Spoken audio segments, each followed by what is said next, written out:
बाबू हाँ हम लोग कर लेते हैं। अब आप लोग बाइक लीजिए। इसमें एक है लक्ष्मीबाई के नाम से सुप्रसिद्ध है स्वर्गीय रामस्वरूपा देवी जी, जिनके गुजरे हुए आज 70 साल हो गया और उनका 70वीं पुण्यतिथि है। दूसरे हैं स्वर्गीय दशरथ शुक्ल जी, जिनकी 23वीं पुण्यतिथि है।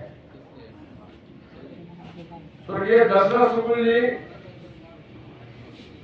बाल्यकाल से ही, उस समय उम्र उनका मुश्किल से 13-14 वर्ष होगा, स्वतंत्रता संग्राम में सक्रिय हो गए और चूंकि बैकुंठपुर थाना में स्वतंत्रता सेनानियों के काफी सक्रियता थी और उनकी सक्रियता को देख के सिंगल लेने देना उनके दादा दादी ने उन्हें ननिहाल में भेज दिया, जो मढ़ौरा के पटेढ़ी में था। और संयोग से ननिहाल का भी परिवार स्वतंत्रता संग्राम से जुड़ा हुआ था और बहुरिया ने जिस समय 7 अंग्रेजों को कत्ल की आजादी की लड़ाई में, उस समय जब उनके घर को जमींदोज करने का आदेश हुआ अंग्रेजों का, तो हुआ कि हमारे पिताजी के ननिहाल पटेढ़ी में गुजर रही थी और उससे हमारे पिताजी की सक्रियता और बढ़ गई। उनकी आज 23वीं पुण्यतिथि।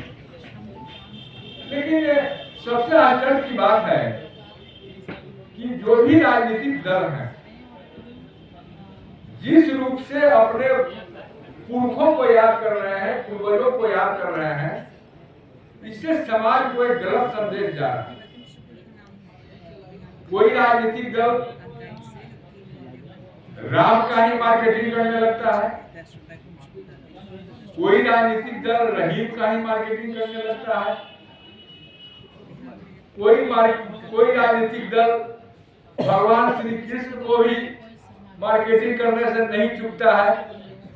और इन सारे महापुरुषों को अपने जाति के बंधन में बांधने का वो काम करता है, जिस संदर्भ में मेरा मानना है कि यह अपने पुरखों का अपमान है और वह राजनीतिक दल या वह राजनीतिक व्यक्ति जो ऐसे पुरखों को जो जाति बंधन में नहीं बंधे थे, वे हर समाज हर वर्ग के व्यक्ति थे, वैसे पूर्वजों को अगर वह अपने निजी स्वार्थ के लिए जातीय बंधन में बांधने का काम करता है तो इसका समाज से बहिष्कार होना चाहिए, क्योंकि ऐसे प्रवृत्ति के बढ़ने से समाज में विकृति पैदा होती है और जो हमारे पूर्वजों का योगदान है इस समाज में, जो हमारे पूर्वजों का योगदान है इस देश के निर्माण में,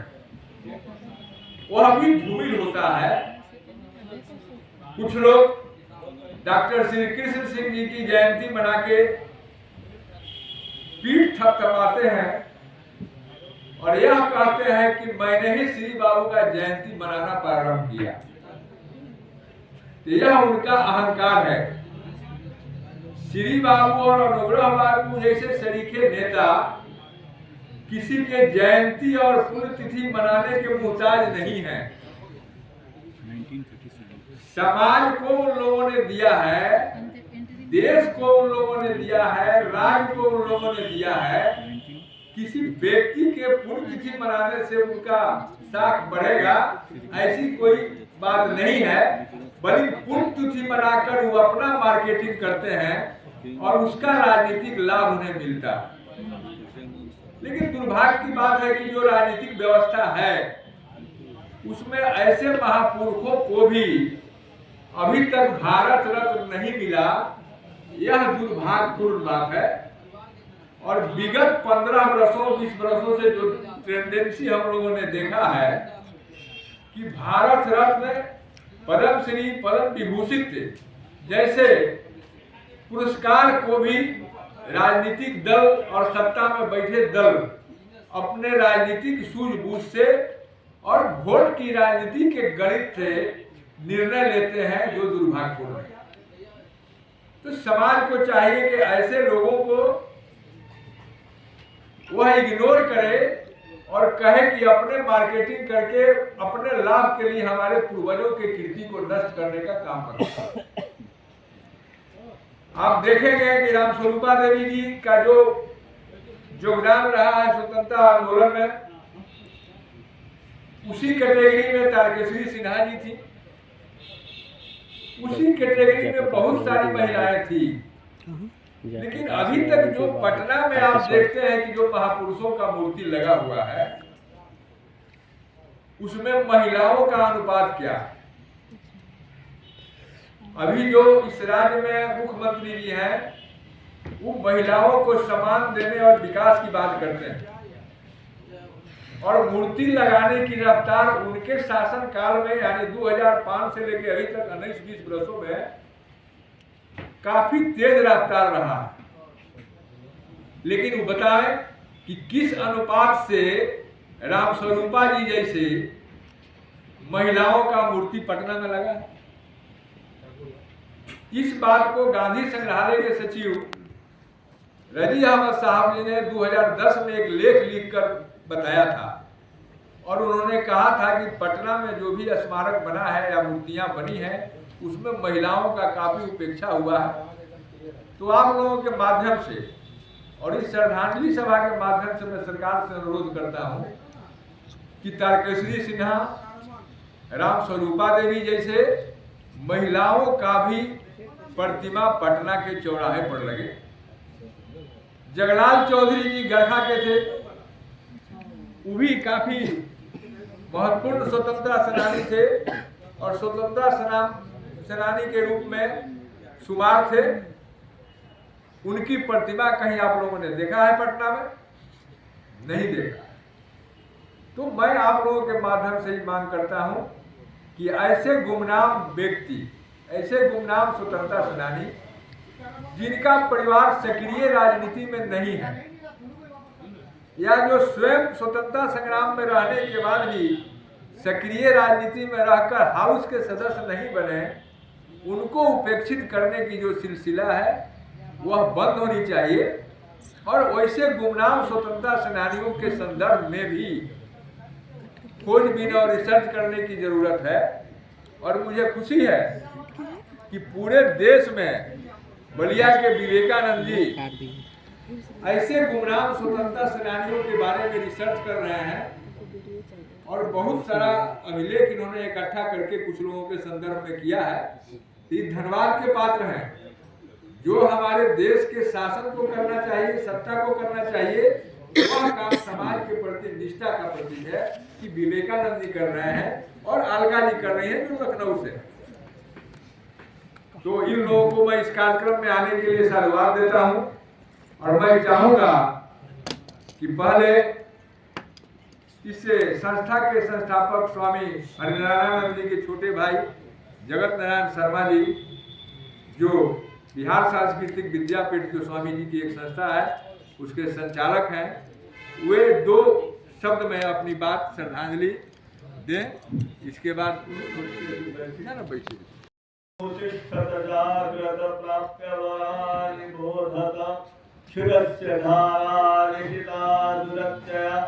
दुर्गम पतस्तर्कवयो वदन्ति,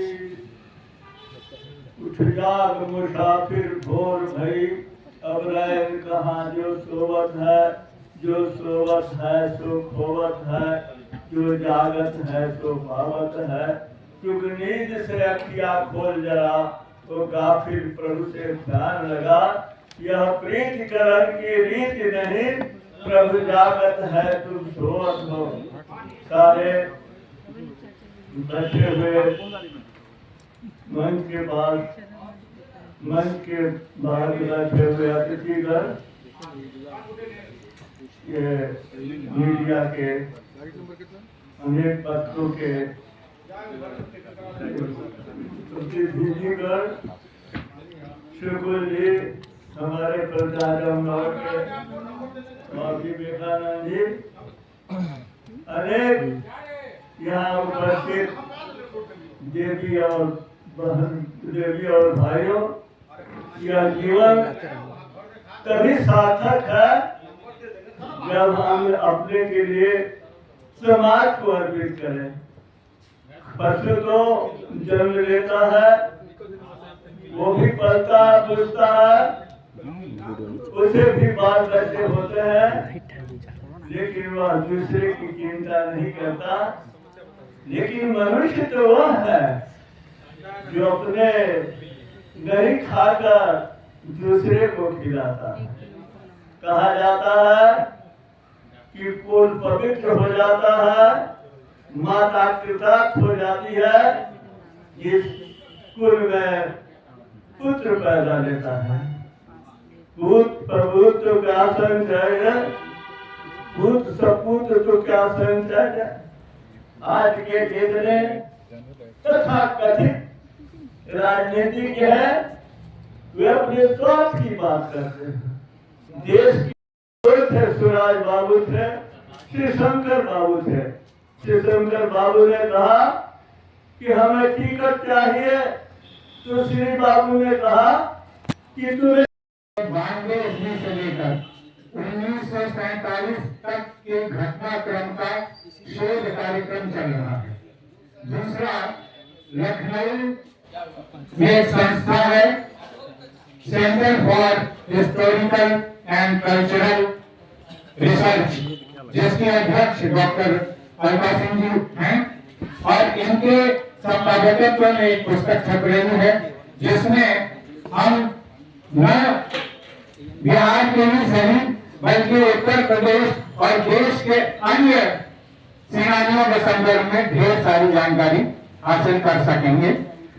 आज 29 नवंबर, जैसा कि सभी वक्ताओं ने बताया कि 29 नवंबर 1953 दिन रविवार को स्वर्गीय रामस्वरूप देवी जी का निधन हुआ था, और चूंकि वह विधायक थी विधानसभा की, रामस्वरूप देवी के कहा जाए। दूसरी बात, उनके पति का नाम हर माधव सिंह था, हरि माधव नहीं था। तो ये मैं इसलिए कहना चाहती हूँ कि ये इसको ठीक कर दिया जाना चाहिए। बहुत सारी बातें विवेकानंद जी ने कह दी हैं। हम एक पुस्तक लेके आ रहे हैं बहुरिया जी पे, और हमारी फाउंडेशन ये काम करेगी कि देश के जितने भी, जैसे दशरथ शुक्ल जी के बारे में मुझे जानकारी इस कार्यक्रम के माध्यम से हुई है, तो इस तरीके के जितने भी हमारे स्वतंत्रता सेनानी हैं, इस तरह के जितने भी हमारी नींव की ईंटें हैं, उस पर हम पेपर लिखेंगे, किताब लाएंगे। हमारे बीच वंदना बैठी हुई हैं, आपके हाजीपुर के एक कॉलेज में वो एसोसिएट प्रोफेसर हैं। ये हमारी टीम के सदस्य हैं, और हम सब मिलके ये काम कर रहे हैं। वंदना जी, हम सब मिलके ये काम कर रहे हैं, और हम बहुत जल्दी हम यहीं से वो बुक लॉन्च करेंगे रामस्वरूप देवी पे। वो किताब है, न केवल रामस्वरूप देवी पे है, वो सारण की उन स्थितियों पे है कि स्वतंत्रता संग्राम किस तरीके से लोग जूझ रहे थे, कैसे लोग वहाँ पे अपने देश को आज़ाद करने के लिए जुड़े हुए थे। बहुरिया जी उसको लीड कर रही थी, नेटवर्क बना रही थी, लेकिन बहुत लोगों का योगदान है। उस किताब में इस बात का जिक्र होगा। मैं दोनों, उसमें दशरथ शुक्ल जी का जिक्र हम एक पेपर में करेंगे। अभी मुझे जानकारी लेनी होगी शुक्ल जी से, उनके पुत्र से, बहुत सारे हम उनके एक पेपर प्रेजेंट करेंगे। और बहुत सारी, मैं दोनों विभूतियों को नमस्कार करती हूँ, और मैं चाहूँगी कि वंदना भी इस विषय में कुछ बोले। वंदना सिंह, सहायक प्राचार्य हूँ, बिहार विश्वविद्यालय में इतिहास विभाग के। बहुरिया रामस्वरूप देवी जी पे अलका सिंह जी से मुझे ज्यादा जानकारी मिली। आप लोगों को शायद नहीं पता होगा, ये उसी फैमिली से आती है, ये उनकी पर नाती है।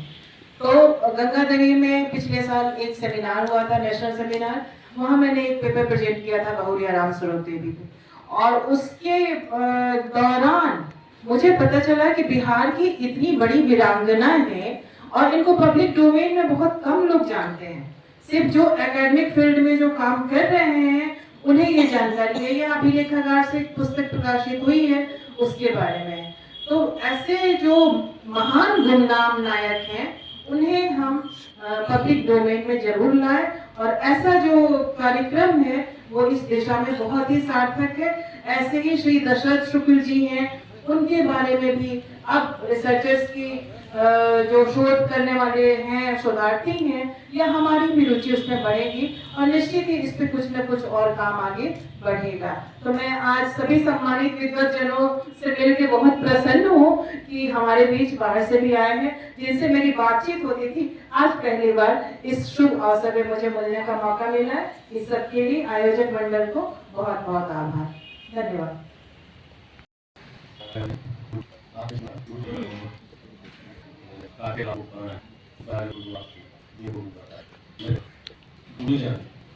श्रद्धेय विनोद बाबू, महानायक विनोद बाबू अभिनंदन करते हैं अपने जो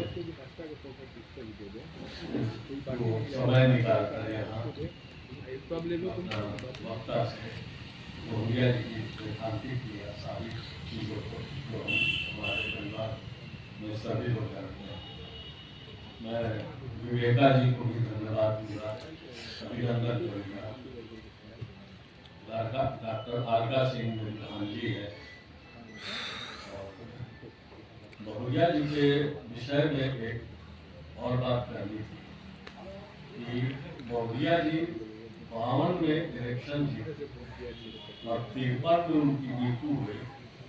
मैं अपनी बुआ से, जो उनकी नानी थी, एक बार पूछा कि पूरा कम एज है, केवल 69 ईयर ओल्ड थी उनकी मृत्यु हो। उन्होंने बड़ा बारीकी से बताया कि उनको जब से समय में एक बार उनको दूसरे दृष्टि से ब्रिटिश गवर्नमेंट देखे, उनको क्रांति निकलेगी तो फिर क्रांति फैलेगा, फिर जो है जेल में उनको एक भी वेंटिलेशन नहीं था, एक भी चित्र नहीं था जहाँ से सांस लिया जाए।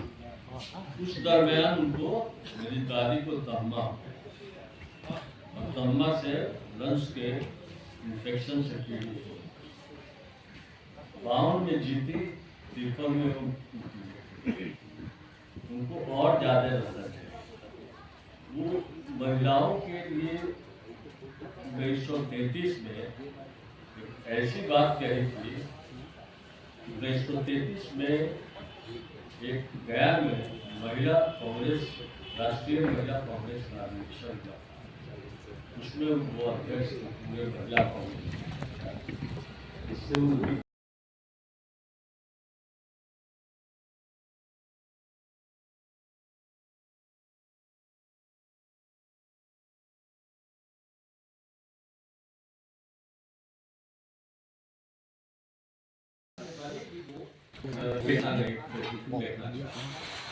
महिलाओं के बारे में जो कहा वो आज के नौजवान, आज के बुद्धिमान लोग, बुद्धिजीवी लोग कहते हैं कि जिस देश में आधी जनता बिना काम की है वो देश प्रगति नहीं करेगा। ये गर्व करने के बाद बोला था बहुत प्रसिद्ध कंप्यूटर के क्षेत्र में वो क्रांतिकारी के इतिहास भारत के आंदोलन में जो स्वतंत्र आंदोलन योगदान उनका रहा। जो उनके पति थे वो कलकत्ता हाईकोर्ट में एडवोकेट थे। 1925 में वो लोग लौट के आए, अपनी रियासत में लौट के आए। तो उन्होंने वहाँ पे 3 विद्यालय खोले। अभी वो विद्यालय कहाँ वही है रामनगर में, कन्या पाठशाला है, संस्कृत पाठशाला और एक नवजीवन पुस्तकालय उन्होंने खोला। उसके बाद 30 में जो नमक हुआ था, उसमें जब उनके पति गिरफ्तार हो गए थे तब वो आई और उन्होंने उनकी जो लेगेसी थी उसको आगे बढ़ाया और उसके बाद वो जेल गए। उसके बाद उन्होंने 42 में के आंदोलन में भारत छोड़ो आंदोलन योगदान रहा। 33 में गया में महिला कांग्रेस हुई थी, उसमें अधिवेशन महिला कांग्रेस महिला अधिवेशन हुआ था, उसकी अध्यक्षता की। तो उनका 30 से लेके और आज 53 तक बहुत योगदान रहा है। भारत की आज़ादी के पूरे कार्यक्रम में वो सबसे ज़्यादा जेल में रहने वाली क्रांतिकारी महिलाएं, 6 साल जेल में रही वो।